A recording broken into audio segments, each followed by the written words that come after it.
wasn't supposed to make it. Born to a modest family in the sprawling, sun-baked streets of Los Angeles, young Danny, yes, let's call him Danny for now, faced a world stacked against him. Your son has something special, a teacher once told his mother. She smiled politely, but deep down she knew that talent alone wouldn't be enough to save him from their circumstances. Danny's parents had separated when he was just a year old.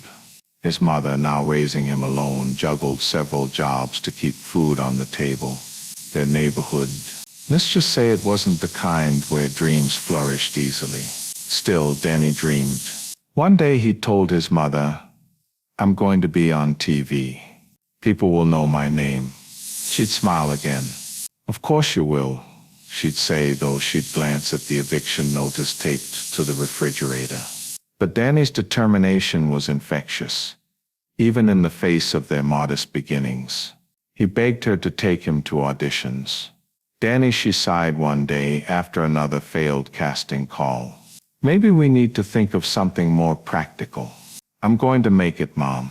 You'll see," he replied, clutching the sides of his chair with the unshakable confidence of youth. And so the rejections came in waves. Too short, too inexperienced, too ordinary. But for every no, Danny only grew more resolute. "They'll say yes one day," he told his best friend after yet another failed audition. "Or you'll just keep getting kicked out."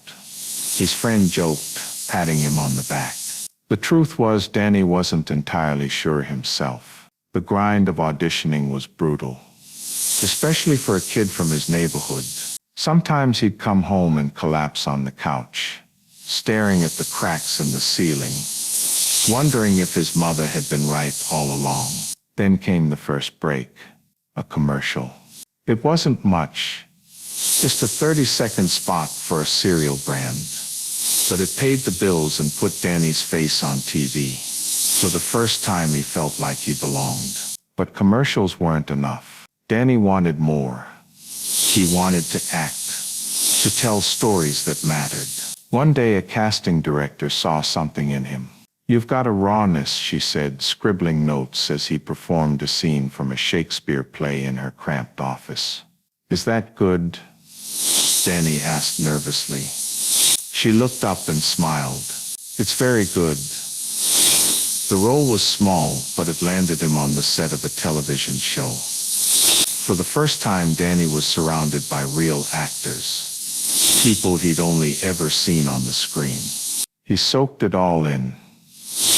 Their techniques, their discipline, their hunger. And yet, even then, there were whispers. "This kid won't last. Too green.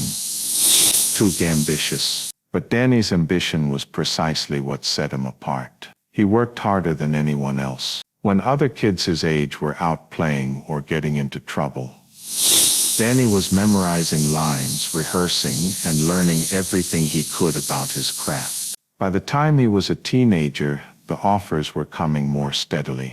He took roles that challenged him, roles that forced him to dig deep into the experiences of his own tumultuous childhood. A troubled young boy here, a struggling artist there. Casting directors began to take notice, audiences too. And then came the role that changed everything. A film about young love, tragedy, and a sinking ship. You've probably seen it. You've probably wept at it. Suddenly Danny's name was everywhere. The boy who had once stared at eviction notices was now a household name. Still, fame didn't change him. "I'll never forget where I came from," he said in an interview, his voice cracking slightly. And he didn't. He used his platform to speak out about the environment, to give back to communities like the one he grew up in. Now, of course, you know him by a different name. Danny. That's not the name the world knows. The boy who dreamed big, who overcame rejection after rejection, who turned a humble beginning into a legendary career, is none other than Leonardo DiCaprio. And now you know the rest of the story.